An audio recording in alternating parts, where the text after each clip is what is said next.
सुप्रभात बच्चों। आज हम कक्षा 11 की आरोह पुस्तक के काव्य खंड के चतुर्थ अध्याय वे आंखें, जिसके कवि हैं सुमित्रानंदन पंत, उसका अध्ययन करेंगे। सबसे पहले कवि परिचय। सुमित्रानंदन पंत, मूल नाम गोसाई दत्त, जन्म 1900, कोसानी, जिला अल्मोड़ा, उत्तरांचल। प्रमुख रचनाएं वीणा, ग्रंथि, पल्लव, गुंजन, युगवाणी, ग्राम्या, चिदंबरा, उत्तरा, स्वर्ण किरण, कला और बूढ़ा चांद, लोकायतन। सम्मान भारतीय ज्ञानपीठ पुरस्कार, साहित्य अकादमी पुरस्कार, सोवियत लैंड नेहरू पुरस्कार और पद्म भूषण। मृत्यु सन 1977।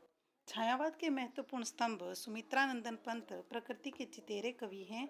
हिंदी कविता में प्रकृति को पहली बार प्रमुख विषय बनाने का काम पंत जी ने किया। उनकी कविता प्रकृति और मनुष्य के अंतरंग संबंधों का दस्तावेज है। इनकी प्रारंभिक शिक्षा कोसानी के गांव में और उच्च शिक्षा बनारस और इलाहाबाद में हुई। युवावस्था तक पहुंचते पहुंचते महात्मा गांधी के असहयोग आंदोलन से प्रभावित होकर पढ़ाई बीच में ही छोड़ दी। उसके बाद स्वतंत्र लेखन करते रहे। प्रकृति के अद्भुत चित्रकार पंत का मिजाज प्रकृति में कविता में बदलाव का पक्षधर रहा है। शुरुआती दौर में छायावादी कविताएं लिखी। पल पल प्रवर्तित प्रकृति वेश इन्हें जादू की तरह आकृष्ट कर रहा था। बाद में चलकर प्रगतिशील दौर में ताज और वे आंखें जैसी कविताएं भी लिखी। इसके साथ ही अरविंद के मानववाद से प्रभावित होकर मानव तुम सबसे सुंदरतम जैसी पंक्तियां भी लिखते रहे। उन्होंने नाटक, कहानी, आत्मकथा, उपन्यास और आलोचना के क्षेत्र में भी काम किया है। रूपाब नामक पत्रिका का संपादन भी किया, जिसमें प्रगतिवादी साहित्य पर विस्तार से विचार विमर्श होता था। पंत जी भाषा के प्रति बहुत सचेत थे। इनकी रचनाओं में प्रकृति की जादूगरी जिस भाषा में अभिव्यक्त हुई उसे स्वयं पंत चित्र भाषा की संज्ञा देते हैं। ब्रज भाषा और खड़ी बोली के विवाद में उन्होंने खड़ी बोली का पक्ष लिया और पल्लव की भूमिका में विस्तार से खड़ी बोली का समर्थन किया। प्रस्तुत कविता वे आंखें पंत जी के प्रगतिशील दौर की। इसमें विकास की विरोधाभासी अवधारणाओं पर करारा प्रहार किया गया। युग युग के शोषण के शिकार किसान का जीवन कवि को आहत करता है। दुखद बात यह है कि स्वाधीन भारत में भी किसानों को केंद्र में रखकर व्यवस्था ने निर्णायक हस्तक्षेप नहीं किया। कविता ऐसे ही दुष्चक्र में फंसे किसानों के व्यक्तिगत और पारिवारिक दुखों की परतों को खोलती है और स्पष्ट रूप से विभाजित समाज की वर्गीय चेतना का खाका प्रस्तुत करती है। तो बच्चों, ये जो कविता है वे आंखें, इसमें एक किसान के जीवन के बारे में कवि ने बताया है। किसान किस प्रकार से जो है अपना जीवन यापन करता है, कैसे महाजनों के द्वारा उस पर अत्याचार होते हैं, उसी सब का वर्णन जो है कवि ने इसमें किया है। वे आंखें अंधकार की गुहा सरीखी, उन आंखों से डरता है मन, भरा दूर तक उनमें दारुण दैन्य दुख नीरव का रुदन। अंधकार की गुहा सरीखी, सरीखी मतलब समान, गुहा का मतलब गुफा। उन आंखों से कि जो किसान की आंखें हैं वो अंधकार की, अंधेरे की गुफा के समान प्रतीत होती हैं। उन आंखों से डरता है मन। कवि कहता है कि मेरा जो मन है उन आंखों से डरता है। भरा दूर तक उनमें दारुण, दारुण का मतलब होता है दुख। उनमें यानी उन आंखों में जब मैं गहराई से देखता हूं तो मुझे दुख ही दुख दिखाई देता है। दैन्य दुख का नीरव रोदन, दीनता, दैन्य का मतलब है दीनता और नीरव का मतलब है शांत, रोदन का मतलब होता है बच्चों रोना। कि जब मैं उन आंखों में देखता हूं तो मुझे उस किसान की आंखों में दीनता और दुख का शांत रोना दिखाई देता है। वह स्वाधीन किसान रहा अभिमान भरा आंखों में इसका, छोड़ उसे मंझधार आज संसार कगार सदृश बह किसका। कि वह स्वाधीन किसान रहा, कि किसान स्वाधीन हो गया, कि भारत को स्वतंत्रता मिल गई, देश आजाद हो गया, तो लोगों ने क्या सोचा कि किसान भी आजाद हो गया है। और ये अभिमान, ये गर्व उसकी आंखों में भर गया कि आज मैं आजाद हो गया हूँ।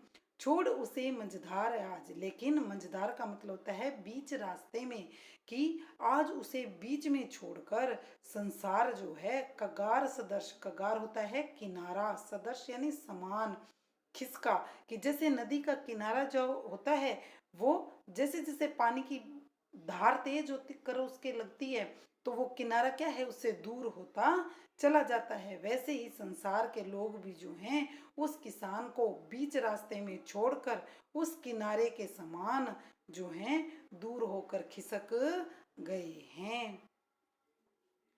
लहराते हुए खेत दृगों में हुआ बेदखल वह अब जिनसे, हंसती थी उसके जीवन की हरियाली जिनके तृण तृण से। लहराते हुए खेत दृगों में, दृगों का मतलब आंखों में, कि आज उन आंखों में वो खेत उसे लहलाते हुए दिखाई दे रहे हैं जिनसे वह आज बेदखल हो गया है, यानी जिनसे आज उसे बाहर निकाल दिया गया है, वे खेत उसकी आंखों में लहरा रहे हैं। हंसती थी उसके जीवन की हरियाली जिनके तृण तृण से, कि जिसके उसके जीवन में जिनके तृण तृण यानी तिनके तिनके से, यानी उस खेत के प्रत्येक तिनके की हरियाली उसके जीवन में हंसती रहती थी। यानी जब उसके खेत हरे भरे थे उन खेतों से ही उसके जीवन में क्या था, हंसी खुशी थी, यानी सुख था। आंखों ही में घूमा करता वह उसकी आंखों का तारा, कारकुनों की लाठी से जो गया जवानी में ही मारा, कि आंखों में उस किसान की आंखों में उसकी आंखों का तारा यानी उसका लाडला पुत्र जो है वो आज घूमता दिखाई देता है। जो कारकुनों की, कारकुन यानी महाजन, कि महाजनों ने अपने ब्याज लेने के लिए उसे लाठियों से पीट पीट कर युवावस्था में ही जिसे मार दिया था, आज उसकी यादें उस किसान की आंखों में जो है तैरती दिखाई दे रही हैं। बिका दिया घर द्वार महाजन ने ब्याज की कौड़ी छोड़ी, रह रहे आंखों में चुभती वह कुर्क हुई बर्दों की जोड़ी, कि आज उसका घर द्वार यानी ऐसे उसका घर आंगन सब कुछ क्या हो गया है, बिक गया है। और लेकिन महाजन ने एक भी ब्याज का रुपया नहीं छोड़ा। आज उसकी आंखों में वो कुर्क हुई, यानी जो कुर्क कर ली थी महाजनों ने उसकी बैलों की जो जोड़ी थी, बर्दों की यानी बैलों की, जो उसकी बैलों की जो जोड़ी थी जो महाजनों ने उससे हथिया ली थी, आज उसकी आंखों में वो चुभ रही है। कि उसके किसान क्या हो गया है, हम सोचते हैं भी आज़ादी आ गई है, आज़ाद हो गए हैं, लेकिन आज भी किसान उन महाजनों और कारकुनों के क्या है, अधीन है।